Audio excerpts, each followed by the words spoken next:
Hey, everybody, welcome. We're in the green room of Disrupt TV, and I'm actually home. What a surprise.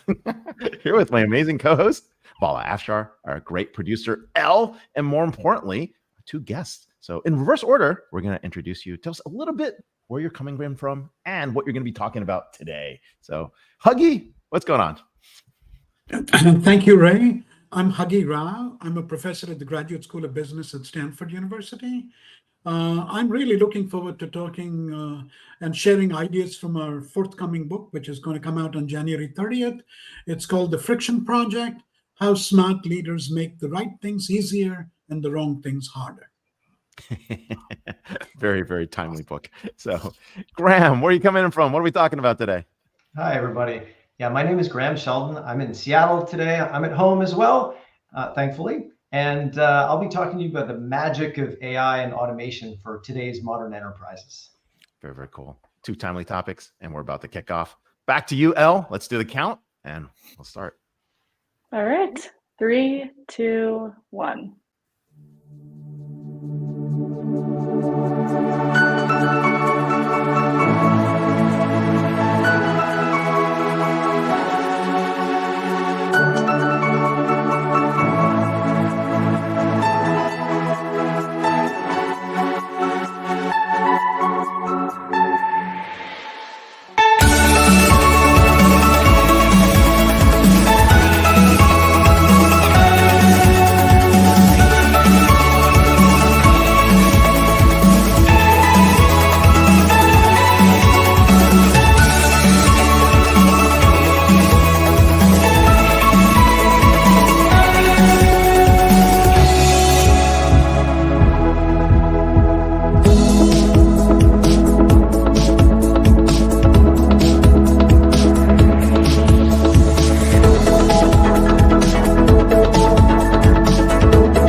Welcome. Thank you for joining us on Disrupt TV. Ray, this is our 350th episode, just FYI. My name is Vala Afshar. I'm the Chief Digital Evangelist at Salesforce and your co-host for the next hour. We welcome you to follow us on X, Twitter at Disrupt TV Show. Send us your questions. We'll try to answer them live. It's my pleasure to introduce my co-host, Ray Wang. He's the CEO, founder of Constellation Research. He is the best-selling author of Everybody Wants to Rule the World. Just about every day, I see him on television. I see him on Fox Business, Yahoo Finance, CNBC, Bloomberg. He's everywhere. He's, in my opinion, one of the top futures to follow on X at RWANG0. Welcome, Ray Wang, to Disrupt TV. Hey, thanks a lot. And with our amazing co-host, Vala Afshar, the Chief Digital Evangelist for Salesforce. He's more importantly the author of this book, Boundless, a new mindset for unlimited business success. And of course, it's available everywhere where books are sold. But more importantly, executives around the world pay attention to every one of his inspirational and insightful tweets. But when he's not keynoting, speaking, or leading events at Salesforce, you can find him on business TV outlets like Bloomberg, and of course, putting insightful analyses on ZDNet. But speaking about insightful analyses, who do we have to kick it off to talk about an amazing new world ahead? We were just talking with Graham about him working with Satya Nadella and like building world-class demos and delighting customers. Our green room conversation was amazing. So it's a privilege for us to have Graham Sheldon. He's the Chief Product Officer at UiPath. UiPath is dedicated to accelerating human achievement by AI-powered end-to-end automation platform. We're going to talk a lot about automation and AI in the next segment. Graham is passionate about driving the company's vision of accelerating human achievement through AI-powered automation. He's got over 20 years of experience. Must have started when he was like 11. Experience in product design, research, and engineering. Graham has deep understanding of the potential for technology to unlock human creativity and productivity.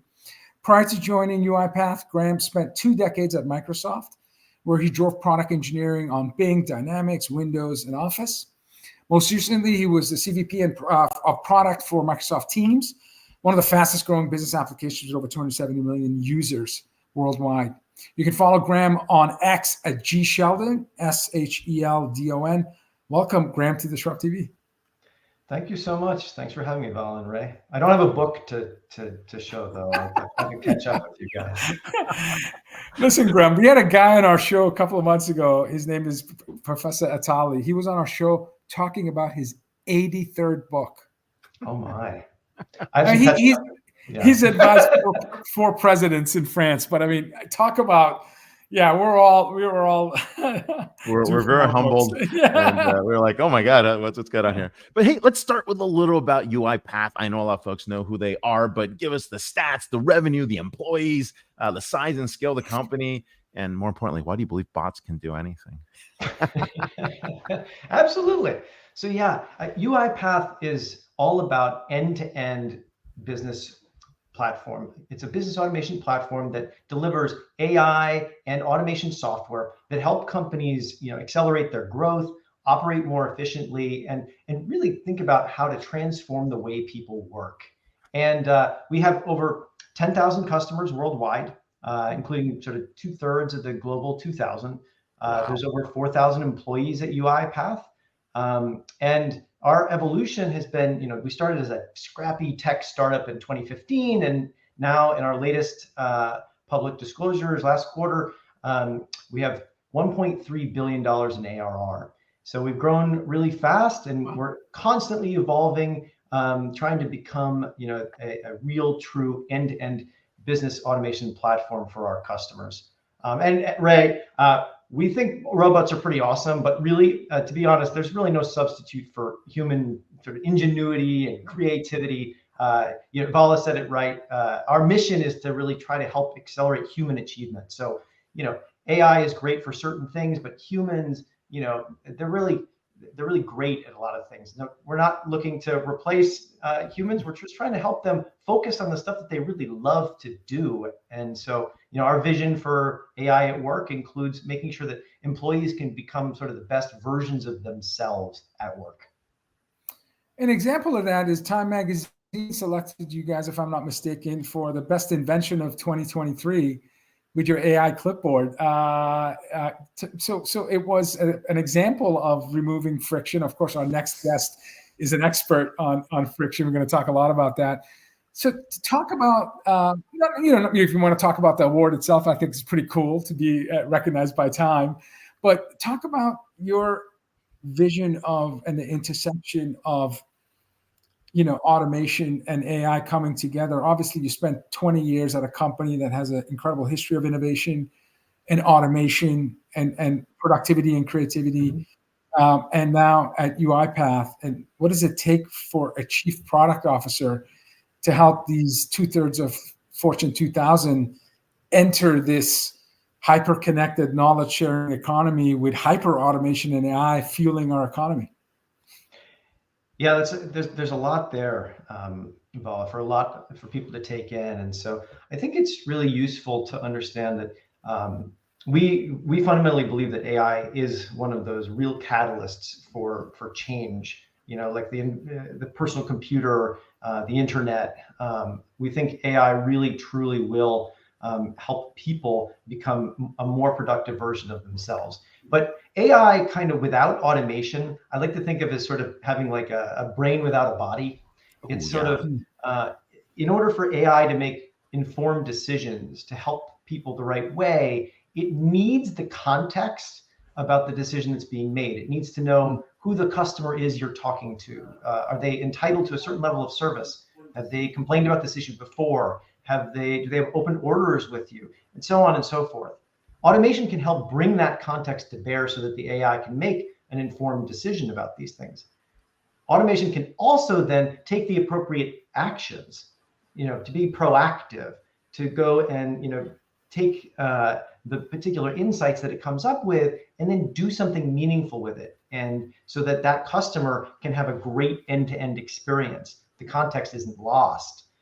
So that an employee, when they onboard, you have all the critical information for the next stage and for the next person or the next task that they need to accomplish. And so our position is that, to bring AI to life in an organization, you really need to operationalize it through automation so that you can trust it, so that you're making use of the best and greatest technology. And so that, businesses can use the latest generative techniques or our own breed of specialized AI to configure those specifically to your business or to your industry or to your process. And that's why partnering with a company like UiPath to build out AI in the context of your operation is so essential. And that's where we've seen a lot of companies, you mentioned Clipboard AI, who take these innovations and be able to apply them in practice. And there's a recent study by Bain that we worked with where it said over half of those companies, the number one thing they point to in terms of like what it takes to be successful is to help democratize these tools, to help people understand, build the expertise and knowledge about when the right time is to use it. What tasks is it in fact good for? Because we're coming down off the hype cycle and people want to see the real impact that this stuff can have in their enterprises. So I have a follow-up. Go ahead. Go ahead, Vala. I just have a follow-up question because you're talking about precision, you're talking about outcomes, and you're the chief product officer, which I love because when I was building in another lifetime before joining Salesforce, I felt that it wasn't customer at the center of our business. It was us at the edge of our customers' business. So we could see how our customers were serving their customers. I'm curious, how do you spend your time learning about killer use cases? Are you spending, I think I know the answer, but you're spending time with customers, seeing how they're delivering their services and products, and then reverse engineering what UiPath needs to do to enhance and turbocharge how they delight their end users? Yeah, absolutely. I mean, I'm a very big proponent in sort of the product-driven mantra that you need to have strong opinions, but hold them loosely. And what that means is a hypothesis-driven sort of, no field of dreams. You can't just build it and they will come. You have to co-innovate with your customers. And so I oftentimes talk to my product team about how our customers are actually more like partners than they are customers. Sure. It's through, because a lot of times these tools require both the product to come to it, but also the customer to adapt to it in some way. Right, and the cool stuff is sort of where you find the merger of what's possible and what's needed. And so the example for Clipboard AI, we would not have been as successful with that product. I mean, yes, it's incredible that we were recognized for that innovation by Time Magazine, but we wouldn't have been possible if we didn't have a company like Wesco. Wesco, you may know, it's one of the largest distribution companies in the world. Oh, yeah. They rolled out Clipboard AI, and they've been giving us really detailed feedback awesome. about things like, how they deal with their bills of lading or their purchase orders, and how Clipboard AI, we tried a couple of things and maybe they work really well. A couple other things didn't work as well. And they were trying to help us figure out how the tool needed to adapt. And so that co-innovation was critical for making sure that we had, the right insights about what to build next. Yeah, I mean, this is a great point. I mean, building on what Vala said, I mean, these analytics, automation, and AI are coming together. Customers, as they put these concepts together, they're getting different types of use cases. You talked about Wesco. What are other types of use cases coming out, like other results that people are expecting? And I'll give you some categories. Is it like cost takeout? Is it operational efficiency? They're becoming more regulatory compliant? Is there new growth? Is there new business models that emerge because automation happened and they could do something differently? Like, where do you see these fitting? Yeah, I mean, honestly, Ray, I've seen all of those very directly.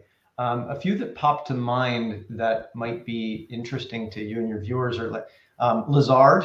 They're one of the biggest, independent, I think it might be the largest independent investment bank.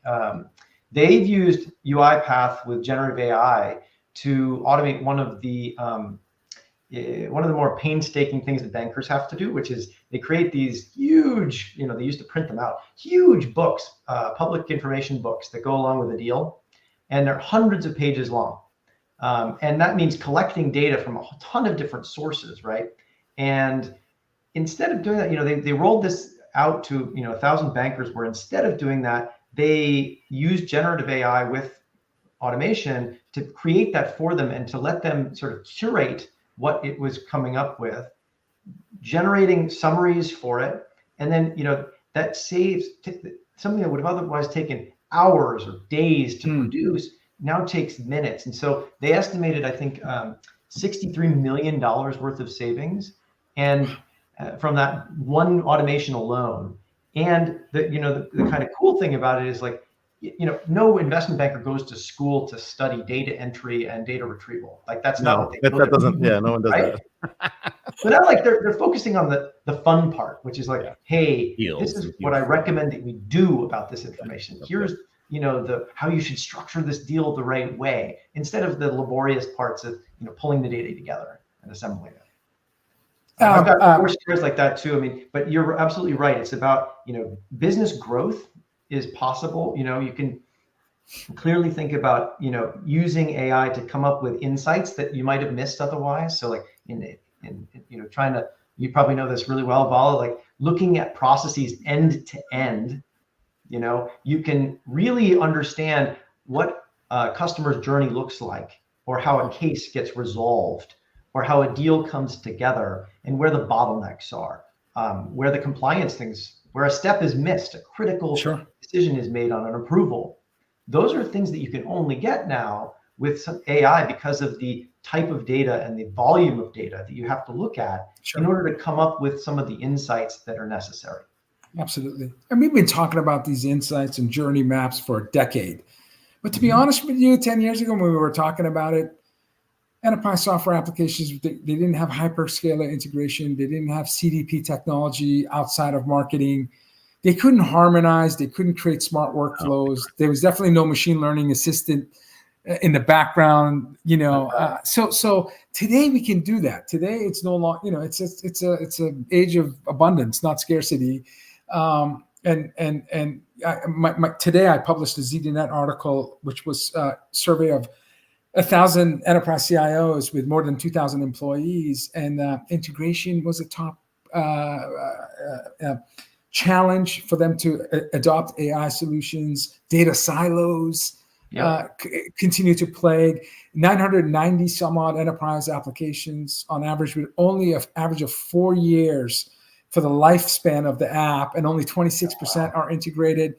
So it feels like, and this is my question to you, it seems like, okay, maybe it's easier today to build products than ever before, or is it harder to build products ever before? Because you have to think about security, you have to think about scale. Now you have to think about, co-pilots and GPTs and AI solutions. When you're advising companies to build their innovation roadmap, which you surely are because you're a chief product officer, how do you guide them through this what I feel like continues to be an ever evolving and complex surface space? You have to have system thinking, critical thinking. You need to have some sense of what the tech stack should look like. It's not easy, in my opinion. It's not easy at all. It's absolutely not. Especially in today's modern enterprise. I don't remember the stat you mentioned, but one that I remember is it's like over 170 active applications and systems being used at an average sort of enterprise. And that legacy problem that many enterprises have is a reality, right? That's just, you have to deal with that. And so if you're thinking about, I like to start the conversation sort of at a little higher level of abstraction, which is, we've been on, for the last 15, 20 years, people have been thinking more strategically about how to collect data and how to manage master data. So you have a system of record, like that's one clear leg of the stool, right, in your enterprise architecture. You also, over the last 5 to 10 years, Teams was a part of this, Slack is a part of this, Zoom is a part of this. You start to think about the systems of engagement. So where your people can be most productive. I know Salesforce went through this evolution. Many companies trying to bring those tools closer to where the work is getting done, right? Productivity and communications. That's a second big sort of leg of the stool. And then the third leg of the stool in the enterprise architecture, you have to start thinking about these processes. So how does work get done across my people? How does it get done across these systems, including the legacy ones you can't just ignore? And with that, you need a third leg of the stool, which is a system of automation that helps you basically tie these things together and reason not just about an individual task that happens in one place or another, but also sort of tying them at the higher level. And that really resonates with a lot of People today, CIOs who have to manage this, fractal problem, and where people are bringing all sorts of consumer apps and different tools to the table. Bring your own LLM. Yeah. No, it is. This is 2007. I think this launched the bring your own device. Certainly the iPhone, I think, was a catalyst for BYOD, and now it's bring your own models, bring your own, and of course we're also seeing the convergence of RPAs and BPMs and process mining integration tools, API management. MuleSoft was our third largest acquisition at Salesforce, knowing that those legacy, highly customized on-premise solutions needed to connect to those 40 cloud apps you have, and still maintain business continuity. And so anyway, it's you must have an amazing amount of fun. We had Aon is one of our biggest customers, and they just released a really nice statement that said, look, UiPath is really helping us to automate these end-to-end processes without having to go across the bespoke solutions. Like having that, strategic investment on their part allows them to make use of things like workflow management, to your point, API automation, the UI automation that we were known for, 5 years ago as an RPA company, in addition to AI, both, generative and specialized stuff that make them really productive. That's right. I mean, we're seeing all these different tools come together, and there's also convergence going on between RPA and BPM, RPA and workflow, RPA and process mining, RPA and integration tools, RPA and API management. Is that making it easier for folks to build products? Is it easier than before to build this, and in terms of an age of AI, or is it just getting more complicated? It's definitely getting easier to build with. There's two pieces to what you touched on there, right? One is the emergence of AI. The other is sort of the convergence of a lot of these disparate technologies. In terms of the convergence, we absolutely believe that that's a healthy thing. We mentioned BPM, we mentioned workflow, we mentioned process mining and task mining and integration tools. UiPath has been on this sort of journey to become more of a business automation platform, not just an RPA technology provider. And that's sort of a natural evolution from our customers telling us, look, in order for us to get the next mile of productivity out of these tools, we need to be able to understand what's going on, which is why process mining and task mining are so important. Or we need to be able to look not just at the rigid or the very routine tasks, but the ones that are more flexible. So that's where workflow automation really helps you to map out what's going on, both in reality and in an ideal state, and be able to reason about it. So it's definitely, for that, it's awesome that these things are coming together, because you don't have to do as much of the systems integration as a customer or as a user in these days. Now, AI is a different one. For AI, if I might, AI is kind of interesting because it's generative in particular has made it really easy to do a lot of things that were previously hard to do. Parsing text, classifying things, extracting information, building bots and stuff like that. But it's also kind of a hammer in search of nails right now. I see a lot of people applying chat experiences. I love the Copilot and our autopilot experiences, but it's I remember and I'm sure you do as well, when Alexa and voice was going to change the world. And what do I use it for now? I'm sure it's very similar. Like I play music, set timers, and I check the weather or something. But it didn't fundamentally change some of the things that why do we still have keyboards when the mouse? You had a clap on, clap off moment. That's right. No, it's true. It's true. And perhaps with screens and newer versions, you could perhaps have more contextual intelligence to come up with better use cases. Graham, I got to tell you, and I hate to give unsolicited advice to chief product officers, but you have 3 books in you. You just need to sit down and bang them out. That was awesome. Thanks. My customers and partners keep me very busy, and I love that as much as anything else. Building. But you just dumped 2 chapters in the last 30 minutes on us, so you've got 3 books in you. Anyway, thank you so much for your shared wisdom. Really appreciate it. No pleasure. Hey, last question to you. What would you tell a university student in CS today what path they should pursue next? Ooh. That's a great one, Ray. Just to riff on that last thing we were just talking about, whereas AI is helping us, it makes it easier for people to build products. It doesn't help you to build great products.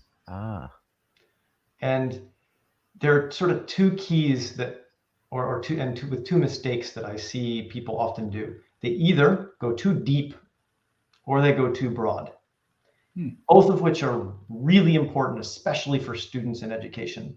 I think I've benefited personally from the exposure to lots of different things, and the liberal arts are really helpful for you to see patterns in one domain apply to patterns in another domain, and applying principles from one walk of life to another. So getting a breadth is important, but also going deep is important so that you really understand first principles. Go study math, physics, statistics. It's not enough to be able to go use anybody can go retrain a llama model right now. It's great, super useful. But if you don't know why the stuff is working, then you don't know why it won't be useful for other things as well. So maybe that's no, it's great. We broad. push digital artisans, bringing the left brain and the right brain together. Speaking about llama models, I was at Davos and invited to a special meeting. It was a penthouse meeting. It was supposed to be, Llama 2. I get up there, there's candles, there's incense, and it's the reincarnation of a llama. Literally, I was in the middle of a meditation session. That is certainly a multimodal learning experience. Totally not the llama I was expecting, but very, very interesting. By the way, Parker Harris, the co-founder of Salesforce, is liberal arts, and he's our greatest builder at Salesforce. He was a first engineer, but a liberal arts major. So the design thinking principles and building products that can sufficiently go wide and deep. I mean, that Parker is master at that. So great balance advice. Yeah. It's hard to build stuff that people love. Yeah, that's true. That's it. That is it. That's the quote. Graham Sheldon, Chief Product Officer of UiPath. 4 books in him. 4 books. Twitter @GS. Thank you for the encouragement. You can follow him there. So thank you so much for being on the show. Thanks. Take care. Happy Friday. Thanks. Take care. Well-rounded Chief Product Officer. I know. Long line of great talent from Seattle. So absolutely. But what all of our guests, almost 1,200 guests, are missing is the greatest first name in the history of Disrupt TV. Our next guest, and I say that with total sincerity, Huggy Rao, co-author of a book that's coming out next week. So you're getting breaking news on the show in the next half hour. Yes, The Friction Project: How Smart Leaders Make the Right Things Easier and the Wrong Things Harder. Huggy's the Athol McBean Professor of Organizational Behavior at Stanford Graduate School of Business and a fellow of the Center for Advanced Study in Behavioral Science, the Sociological Research Association, and the Academy of Management. Huggy has written for Harvard Business Review, Business Week, Wall Street Journal, all major influential publications. His latest book, The Friction Project, right now is the #1 new release on Amazon. Amazing.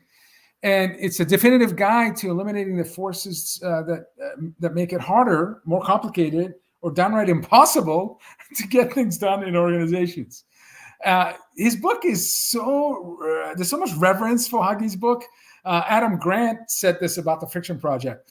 If every leader took the ideas in this book seriously, the world would be a less miserable and more productive place. I mean, what an endorsement. Welcome, Huggy, to Disrupt TV. Oh, we have you on mute. Sorry, we have you on mute. We'll get you off mute. But we're really excited to have you here. And There we go. Thank you both. A delight to be here with both of you this morning. Thank you, sir. Thank you. Well, hey, we're looking at the book, and you have some interesting things around things like friction forensics and how to figure out good and bad friction in an organization.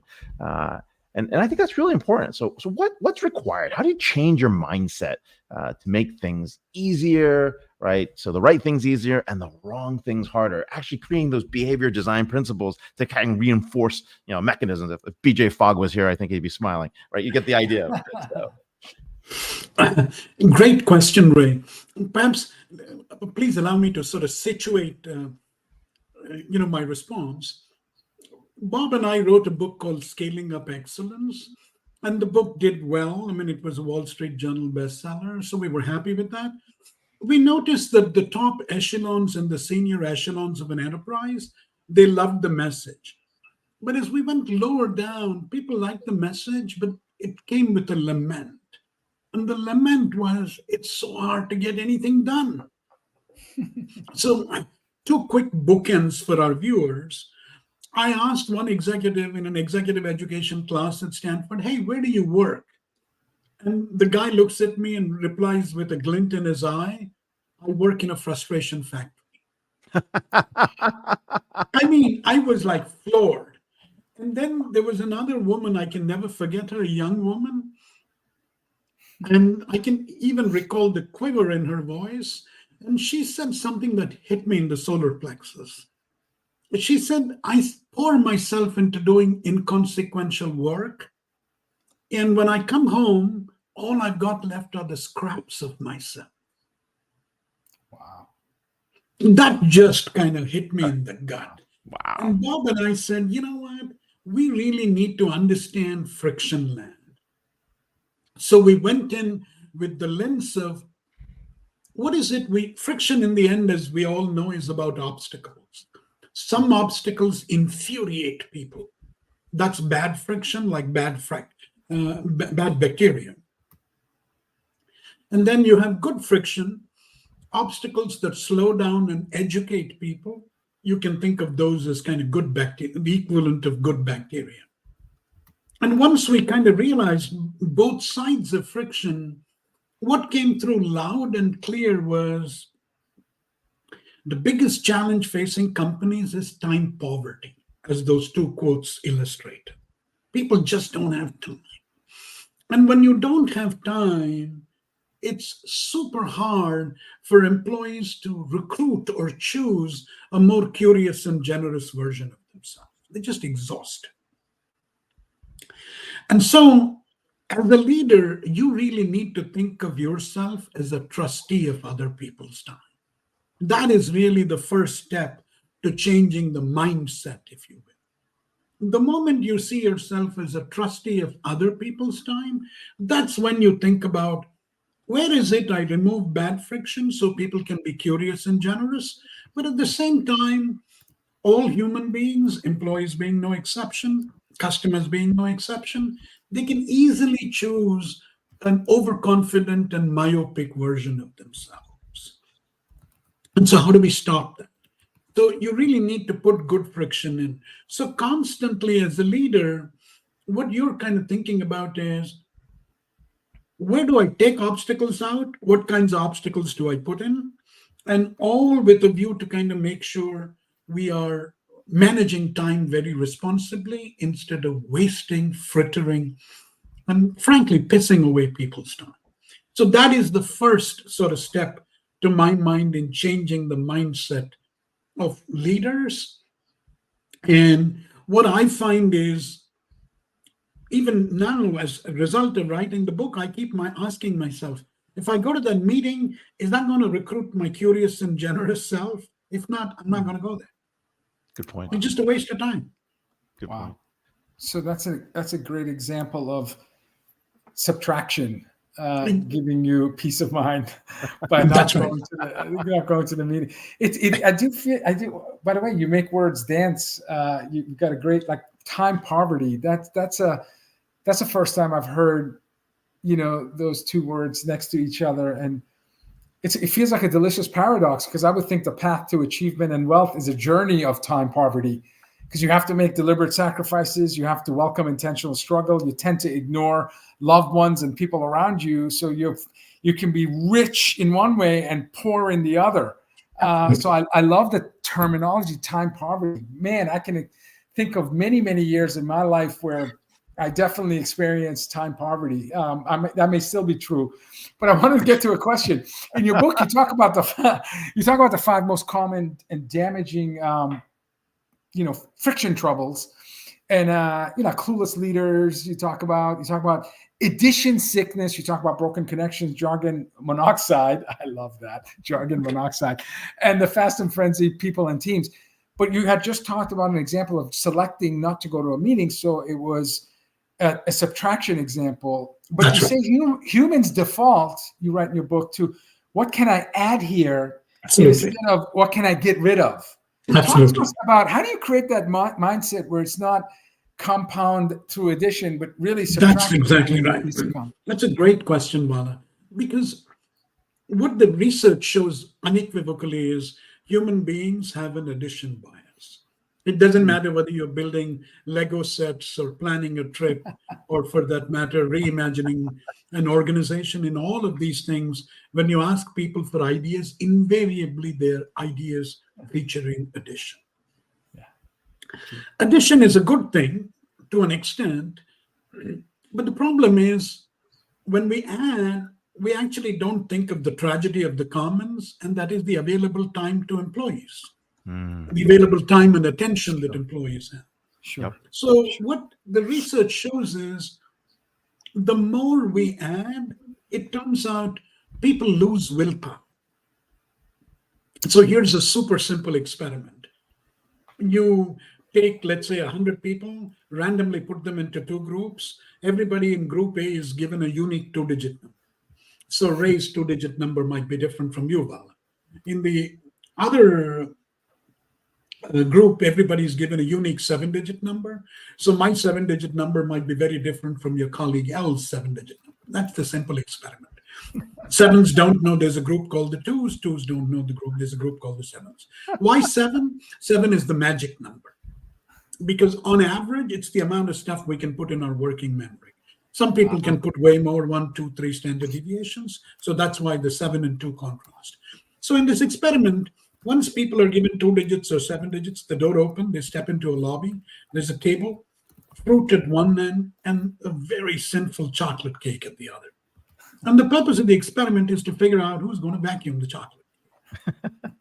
And, as we would think, people who have 7 digits to remember, they're prone to vacuum the chocolate cake.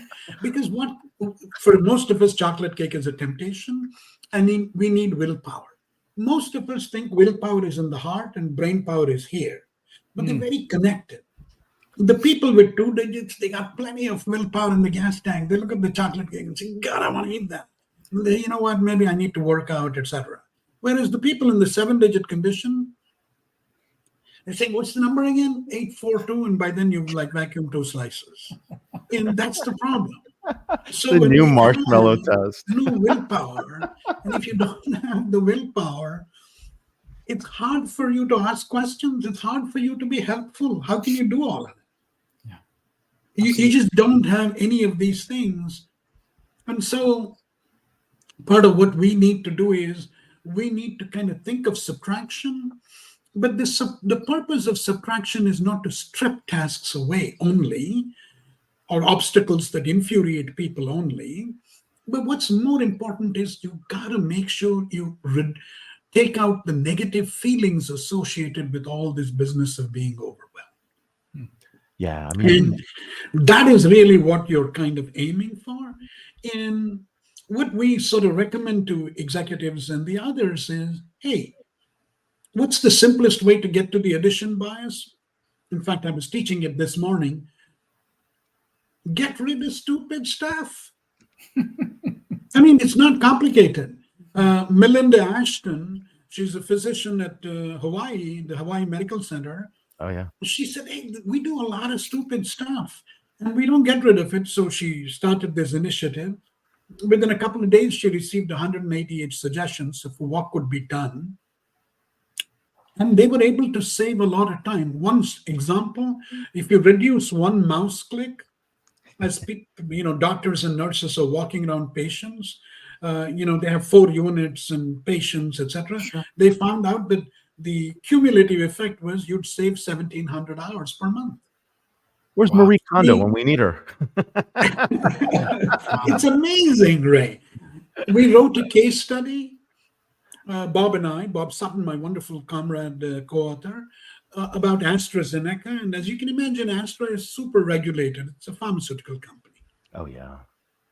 But the incredible thing is a group of people, they launched a movement. And what they did was they saved the company 2 million hours. Wow. Now, it starts by looking at friction traps, right? And that's a Absolutely. very important piece of this. And I think you identified a few ones. One at the people level, one talking about, getting rid of addition, doing a Marie Kondo on people. And the other one was really about communications, really bad communications, and figuring out when to apply good friction. Talk about those and how you work with these together, because they're very different skill sets. Not all leaders can tackle these at the same time. It's pretty hard to find a leader that can hit all 5 of these. Great question, Ray. Let's begin with communication. Most companies kind of like insist or proclaim they have a vision. And when you really look at the vision statement of the company, you look at the language of it. Superior customer service. I'm like, hey, buddy, the whole point of a vision is all other employees ought to be able to visualize. Can you visualize what superior customer service is? I'd have a hard time. I mean, it could mean n number of things to me. Sure. Isn't it easier to tell our employees, hey, what you really need to do is to put a smile on a customer's face. Psh, I can visualize it. I've traveled there. I know what to do. Wow. And we don't communicate. And so, let me give you an example of communication. I think the thing about what people don't understand about communication is, and storytelling is, there's a lot of evidence that suggests that when people are exposed to the same story, you coordinate better. You actually bring people together because they have a shared picture.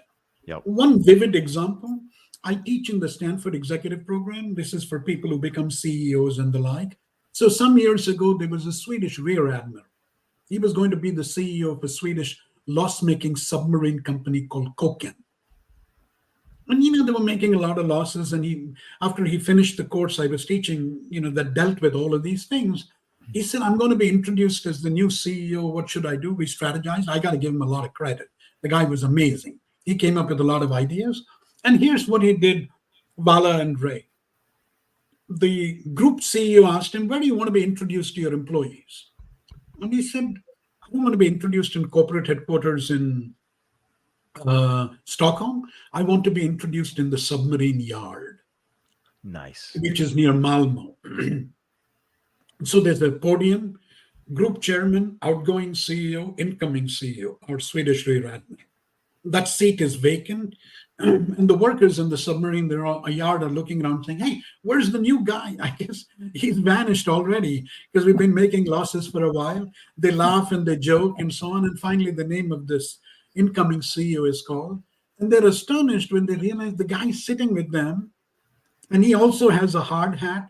Just that nonverbal gesture alone was enough to say, that's awesome. I'm one of you. And then the guy stands up and he used one slide. One. Love it. Okay. So he puts a slide up, the conning tower, and the dashing Swedish naval captain leaning against the conning tower. And he looks at the audience and he says, you guys recognize the sub? And they say, yeah, of course. We made it like 20 years ago. It was a great sub, and on and on and on and on. And then he says, and any of you recognize this dashing Swedish naval captain? No clue who this bloke is, And after a while, he says, that was me. When I worked in the Swedish Navy, it was my pleasure to command a submarine made by you. I knew my men were safe. We could undertake any mission without a problem. Wow. And he just turned and looked at all of these submarine workers and said, can you help me build another boat like that? And he sat down. What do you think was the effect on the submarine workers? What do you guys think was the This is an example of communication and storytelling. No broken connection. He instantly connected with all men and women. That's amazing. That's amazing. He did that like in 10 minutes flat. Amazing. Nice. I mean, they say brevity is the soul of wisdom. That's a wise captain. Completely. That's a wise captain. Yeah. But look at what he was able to do. He activated their pride. Right. Right. And most of all, what he did was the moment he stood up from where they were sitting down wearing a hard hat, he immediately opened their ears. They're willing to listen to what he has to say. He was not oblivious. That's awesome. That's right. That's exactly right. Yes. Huggy, I need some career advice from you. So this is a very important next question. I've been Chief Digital Evangelist, pretty cool title for 8 years plus. Amazing title. Given to me by the president of products at Salesforce. But I think it's time for me to change my title to Chief Friction Fixer. I think that's a pretty awesome title. So, Huggy, how do I need to change my mindset? How do I look at, complex scenarios that I typically find myself trying to guide folks out of? If I'm going to be a successful chief friction fixer, what do I need to do? Great question. The first place I'd quickly begin is looking at examples of friction which actually convey to the employees that nobody cares. That's what a broken window is. Oh, yeah.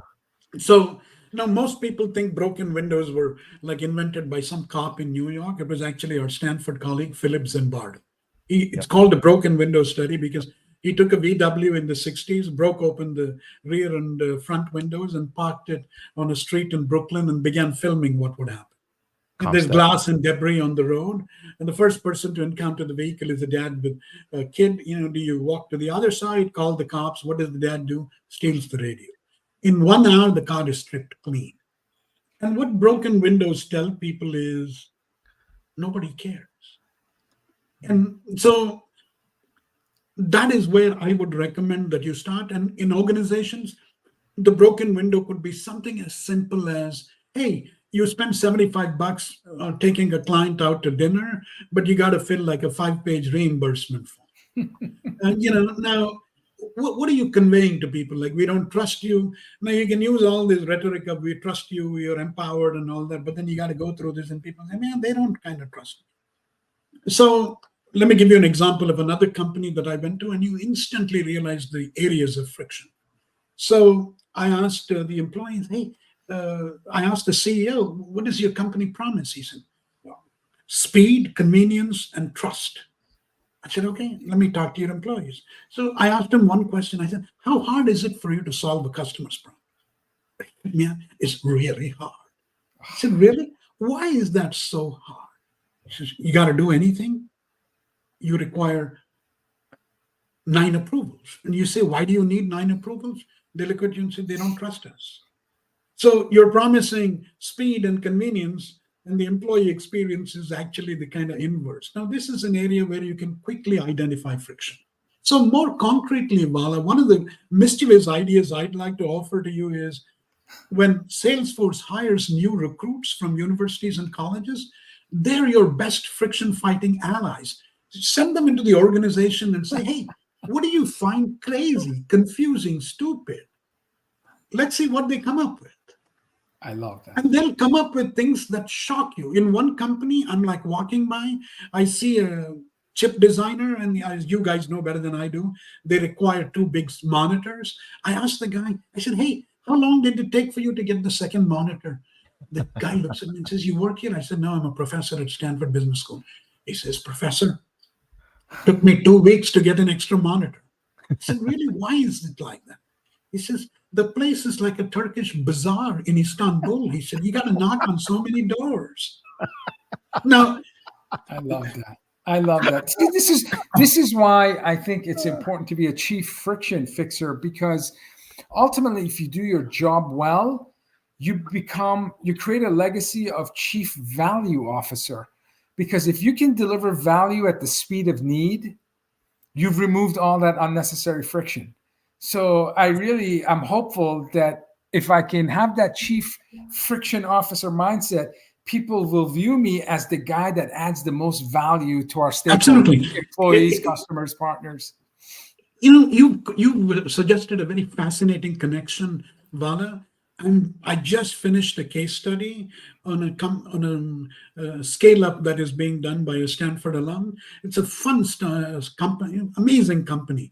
And the entrepreneur is in his mid 40s. I wanted our students to realize, hey, startups doesn't mean you got to be 20 years old. I mean, there's a lot of people who do startups. And there's this Ray and I are happy to hear that because we're way past 20. Yeah.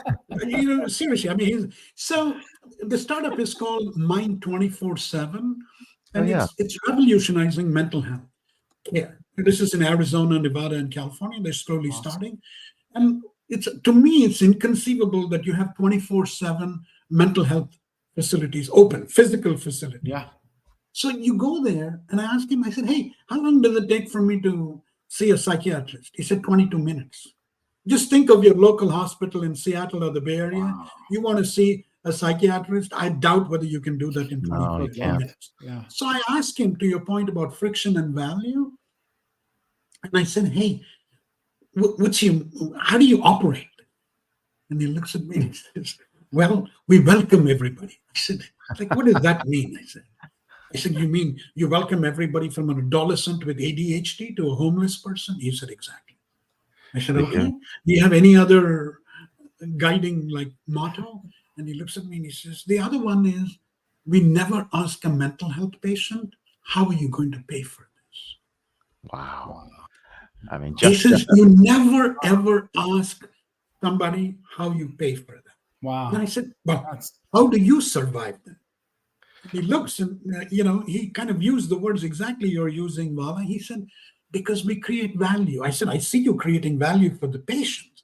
Who else are you creating value for, and who's paying for this? He said, well, the first group of people I'm creating value for are local hospitals.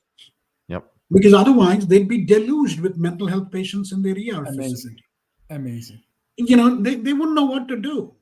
We know what to do. They're so happy we are here. So the local county and the state and everything, they pour resources. I said, who else? And he looked at me and he says, I create value for cops. I said, cops? Yeah. How do you create value for them?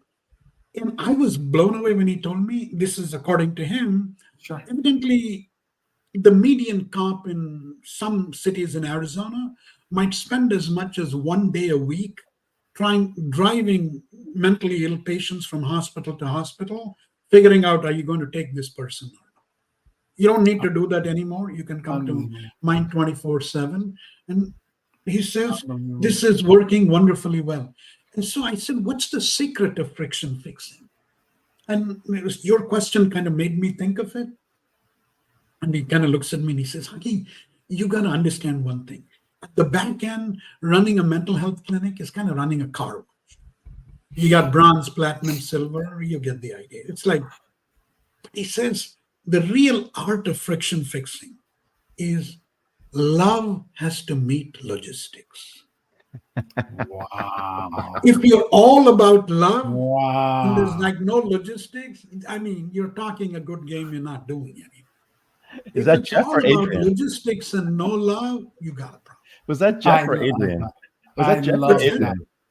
No, there have been others too. Two other people I'm going to be having in my class are Todd Park, who worked for the Obama administration. Devoted Health, he and his brother. Todd and DJ Patil, whom some of you guys might know too. DJ was also, I think, the chief technology officer. They talk a lot about love and logistics. And I love that. Todd's question is a brilliant question. What would you do differently if the patient was your mom? Yeah, 100%. Exactly. 100%. I love. Listen, your algorithm, the Huggy algorithm that I'm trying to synthesize, because you dropped a lot of wisdom nuggets on us in the last 20 some odd minutes. Be welcoming, put a smile on their face, and make sure love and logistics are thought as one. That's awesome, awesome, awesome sauce. Thank you. I'm not surprised, because the person with the greatest first name I've ever heard is expanding our minds in a peaceful, empathetic, and enriching way. So thank you so much, sir. That was amazing, amazing. Ray, your final thoughts. Yeah, no, I was going to say it's an amazing book. People should definitely take a look at it. Sure, bestseller, 100%. It's already a bestseller, 100%. and it's not even Yeah. out. I mean, look at it on Amazon. It's Thank you, guys. bestseller status out Number there. one. Thank So, you. but I think time. One is the thing most I do valuable. want our viewers to also kind of realize is part of the job of leaders also is to make a couple of things harder. So let me give you an example. Sure. This was some bank, they're trying to sell products and get customers to cross sell. You guys know the drill way better than I do. Sure. And it was interesting. I told them, I said, hey, before doing this, let's go to the lowest performing branch. And they said, why? I said, you're asking people to have 8 relationships per customer. If we go to the lowest performing branch, we'll ask them, do you think this is viable? My ex-ante hypothesis would be they would find it hard. So much to our astonishment, we go to this low-performing branch, and I asked low-performing employees, hey, do you guys think you can hit the target? And they look at me and say, easily. I said, how? They looked at me and said, it's very easy to establish 8 relationships with uninformed elderly customers. I said, oh my God. Oh my God. And now, what's the company done? They've inserted good friction, but not for everybody. You're selling to an elderly customer, buddy, you got to go through a toll gate, and that's the branch manager of the bank. Yeah. Make sure you do that. So you can add friction in all kinds of ways. Friction, it's not like heaviness, so and the larger the company, the more lightweight the friction. I love that. That's very, very true. And it's also the span of control also creates that issue as well. That's exactly right. A river without boundaries is a puddle. So sometimes you need a little bit of. I love that. When you say puddle, there's a host of other semantic associations. At least it's not a pile. We are here with Huggy Rao, author of the Friction Project, how smart leaders make the right things easier and the wrong things harder. A timely book, given that we're actually trying to humanize where AI is headed and also think about the impact of scale, machine scale versus humanity. We're actually going to see more of this. Follow him on Twitter or X at Huggy Rao. And more importantly, thank you so much for being here today. Thank you so much. We could have talked to you for hours. Thank you so much. Thank you very much. We'll do it on the Stanford campus. We'll do it on the Stanford campus. So thank you. Thank we'll you. See you in the green room. Thank you, Ray, and thank you, Vala. Cheers. Bye-bye, everybody. All right. Oh my God. We'll see him in the green room. And what an amazing session today. So tremendously talented chief product officer who's bringing humanity into and design thinking principles to products and solutions. And I just want to say Huggy. I want to have Huggy at our conference in February. I need to see if he can make it, actually. I definitely would be sitting there taking copious notes of his lecture and certainly his book. This was episode 350. Ray, summarize our learnings in 30 seconds if you could. We are entering a world of AI and automation. Trust is the core at making that successful. Companies are trying to figure out how to bring these concepts together. And actually, there are different ways to actually improve our lives. It's augmentation that we're going to see for quite some time. And of course, we're also going to see some advancements in terms of the skills people need.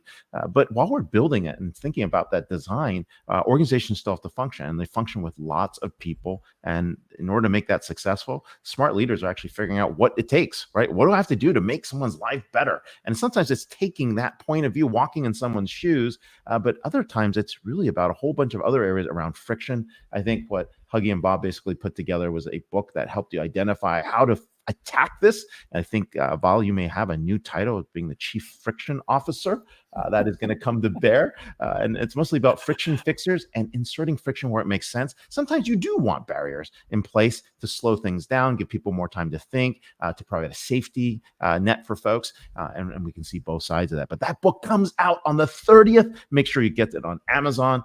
And more importantly, this is Tuesday. Episode 350. Definitely on my top of my my list. Okay, next week, episode 351. One of the smartest, one of our favorite guests we have on the show, Crawford Del Pratt, president of IDC, will join us. And Crawford is kind enough to join us annually to share his vision of technology and its impact on business and society. So Crawford is a must watch. Carmen Matera, Chief Marketing Officer of O'Reilly Media, an incredible publication. All of us in the tech world familiar with O'Reilly Media. And Eric Pottrell and Alan Eagle, who are the co-authors of Learned Excellence, Mental Disciplines for Leading and Winning from the World's Top Performers. So again, last year we had 75 authors that came on our show, mostly best-selling authors. We're certainly kicking off 2024, where we might have 100 authors, best-selling authors on our show. So if it's Friday, it's Disrupt TV. Thank you for watching, and we'll see you next week. Bye, everyone. Happy Friday. See you guys in the green room.